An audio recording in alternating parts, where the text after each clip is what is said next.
Hello friends, welcome back to our new video. ये blog होने वाला है हरिद्वार में होने वाले आयुर्वेद महाकुंभ 2.0 का। हरिद्वार जाने के लिए हमें पहले रीवा से ट्रेन पकड़नी थी दिल्ली के लिए, और फिर दिल्ली से ट्रेन पकड़नी थी हरिद्वार के लिए। तो अब मैं ट्रेन में बैठ चुकी हूँ और मुझे बहुत खुशी हो रही है कि मैं हरिद्वार जा रही हूँ फाइनली। वैसे तो बहुत सारे सेमिनार होते रहते हैं, लेकिन इसकी बात ही अलग है क्योंकि ये होने वाला है महाकुंभ, आयुर्वेद का महाकुंभ, जिसमें 5,000 लोग और 5,000 संहिताएं साथ होंगी। और लीजिए, बातों ही बातों में हम पहुंच गए हैं दिल्ली। और ये हम मेट्रो में जा रहे हैं। बाय गॉड, इतना ट्रैफिक दिल्ली में! सुबह ये 6 बजे का टाइम है और इतना ट्रैफिक देखिए आप। और ये मेट्रो में टिकट लेने के लिए लाइन लगी हुई है। हम जल्दी दिल्ली पहुंच गए थे, तो थोड़ा टाइम था तो हमने सोचा क्यों ना थोड़ा घूम लिया जाए। इसलिए हम गए सरोजनी मार्केट। इतना नाम सुन रखा था, अब टाइम मिला तो जाना तो बनता है। पर जैसे मैंने आपको बताया था, मैंने पिछला ब्लॉग डाला था पहले न्यू मार्केट का, मुझे सच में वैसा ही लगा ये। इसलिए मैंने ज़्यादा शॉपिंग नहीं करी क्योंकि फालतू में और ज़्यादा लगेज बढ़ जाता। और मैं भोपाल की हूँ तो मैं वहीं से ख़रीद लूँगी। बस बहुत ही कम चीज़ें खरीदी मैंने। उसके बाद टाइम हो गया था तो हम निकल गए रेलवे स्टेशन के लिए। वहाँ हमने खाए अमृतसरी नान। अच्छा था टेस्ट में। बहुत अच्छा भी नहीं था और बहुत बुरा भी नहीं था, ठीक है। उसके बाद हम पहुँच गए हैं हरिद्वार, और ये हमारा होटल था जहाँ हम रुकने वाले हैं। ये होटल हमारे लिए पहले से ही बुक थे, हमें खुद भी नहीं पता था कि कौन सा होटल बुक है हमारे लिए। लेकिन इसको देखकर खुशी हुई, चलो 3 दिन अच्छे से बीतेंगे। अच्छा रूम था। रुकिए, मैं आपको अंदर से दिखाती हूँ। दिवाली थोड़ी गंदी है लेकिन वैसे रूम अच्छा है। हर चीज़ है, बेड है, टीवी है, गीज़र भी लगा हुआ था। I am so sorry guys, मैं ये वीडियो बहुत लेट अपलोड कर रही हूँ क्योंकि ट्रैवलिंग में टाइम ही नहीं मिला एडिट करने का। कोई बात नहीं, लेकिन दिखाऊंगी, मैं आपको हर चीज़ दिखाऊंगी कि वहाँ पे क्या क्या हुआ, हमने क्या क्या किया, कहाँ घूमने गए, मैं आपको हर चीज़ दिखाऊंगी। सुबह हो गई है और हमें निकलना है सेमिनार के लिए। ये मैंने पहना था फर्स्ट डे। कमेंट में ज़रूर बताना कैसा लग रहा था। और अब ऑटो पकड़ के हम जा रहे हैं प्रेम नगर आश्रम, जहाँ पे सेमिनार होने वाला है। और माय गॉड, इतना सुंदर आश्रम और इतना बड़ा था, बहुत ही ज़्यादा बड़ा था। और हरिद्वार में बहुत ज़्यादा ठंड थी, मतलब यहाँ पे बहुत ठंडी ठंडी हवा चल रही थी। इतनी ठंडी हवा, मेरी तो हालत ख़राब हो रही थी। तो फिर हम गए थोड़ा और आगे। बहुत सुंदर था, मेरा तो मन कर रहा था मुझे यहीं क्यों नहीं मिला। यहाँ पे भी लोगों को रूम मिला है बट शायद हमने लेट बुक किया, इसलिए हमें यहाँ पे रूम नहीं मिल पाया। ये देखिए, यहाँ पे सारे लोग आ गए हैं। यहाँ पे हम लोग को जो भी ये डायरी वगैरह और आई कार्ड यहाँ का मिलना था, सब लोग लाइन लगा के खड़े हैं लेने के लिए। ये देखिए अंदर से व्यू, कितना सुंदर है ना।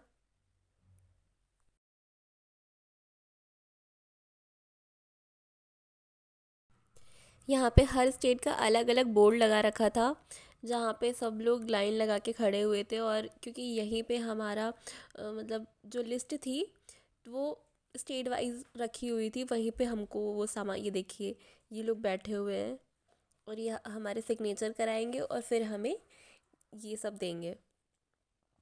हमें इसमें मिला था आईडी कार्ड, एक डायरी और एक पेन, जिसमें लिखा था आयुर्वेद महाकुंभ 2.0।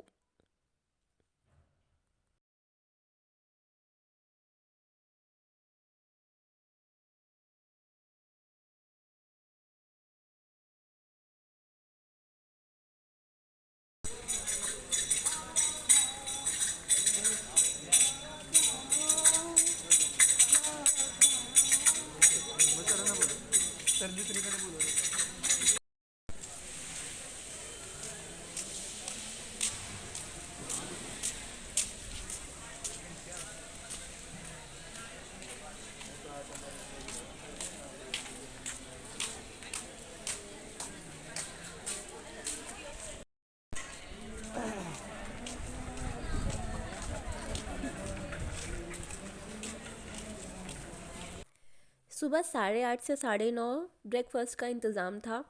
ये देखिए इतनी सारी भीड़, हमें पहले पता ही नहीं था। हम प्लेट और स्पून लेके खड़े हो गए, लेकिन फिर उन्होंने हमसे छीन लिया क्योंकि उन्हें पहले टोकन देना था जो कि हमें डायरी के पीछे था, उसके बाद हमें खाना मिलता। गरमा गरम पूड़ी सब्जी, हमें तो मज़ा ही आ गया। कुछ लोगों को ये खाना पसंद नहीं आया, लेकिन हम लोग रीवा के हैं, हमें तो पसंद आया। कुछ लोगों को ये भोग का खाना लग रहा था, लेकिन मतलब ब्रेकफास्ट नहीं लग रहा था उन्हें ये, लेकिन टेस्ट वाइज बहुत टेस्टी था। फिर सेमिनार स्टार्ट नहीं हुआ था क्योंकि फर्स्ट डे था, बहुत सारे लोग आए हुए थे और थोड़ा मैनेजमेंट में टाइम लग रहा था, इसलिए जो स्टॉल वगैरह रखी हुई थी हम वो देखने चले गए। कुछ लोग आकर बैठ भी गए थे चेयर्स में, हम भी थोड़ी देर जाके बैठ गए अंदर, बट स्टार्ट हो नहीं रहा था। फिर वापस हम गए, हमने थोड़ी फ़ोटो वगैरह खिंचवाई। ये है वैद्य तपन सर और SN गुप्ता सर, बहुत बड़े बड़े वैद्य हैं, बहुत अच्छा लगा इनसे मिलकर।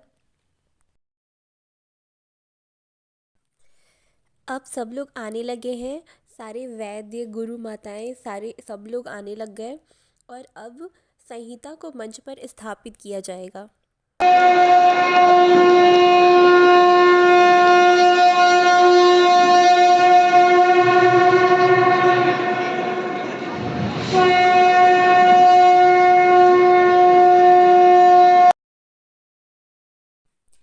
सांस्कृतिक कार्यक्रम के साथ प्रोग्राम को आगे बढ़ाया गया। उसके बाद 2 वर्ल्ड रिकॉर्ड्स बनने थे, जिसमें वैद्य अभिजीत श्राफ सर ने एक चरक का चैप्टर और एक अष्टांग हृदय का चैप्टर उसको हमें समझाया, हमें पढ़ाया। इसी कार्यक्रम में रुद्र अष्टांग हृदय के इवेंट की कीर्तिमान स्थापित हुआ है। एक बार फिर से जोरदार तालियां।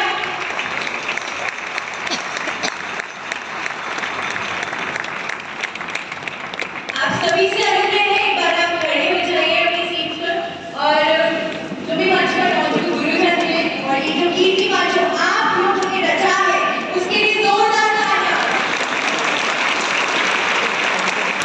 वाकई ये पल बहुत गौरवान्वित करने वाला है और ये हमेशा आप सभी को याद रहेगा।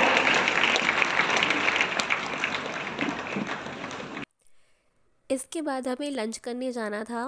लंच में था तंदूरी रोटी, पनीर की सब्ज़ी, सूखी सब्ज़ी और गाजर का हलवा, दाल चावल, अचार, सलाद, पापड़।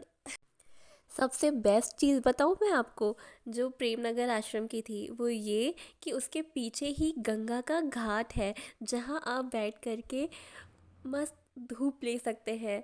हम तो नाश्ता करते थे, लंच करते थे और जा कर के पीछे बैठ जाते थे धूप लेने के लिए। देखिए सब लोग बैठे हुए हैं, जिसे पता है कि यहाँ पर गंगा घाट है। यहाँ पर आना पैसा वसूल रहा, मतलब इतना कुछ सीखने को मिला और साथ ही बहुत मज़ा आया। इतनी सुंदर सुंदर जगह रहने को मिला, देखने को मिला।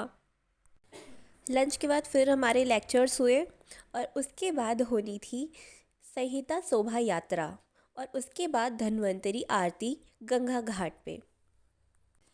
इसलिए फर्स्ट डे का जो प्रोग्राम था वो 8:30 बजे ख़त्म हुआ।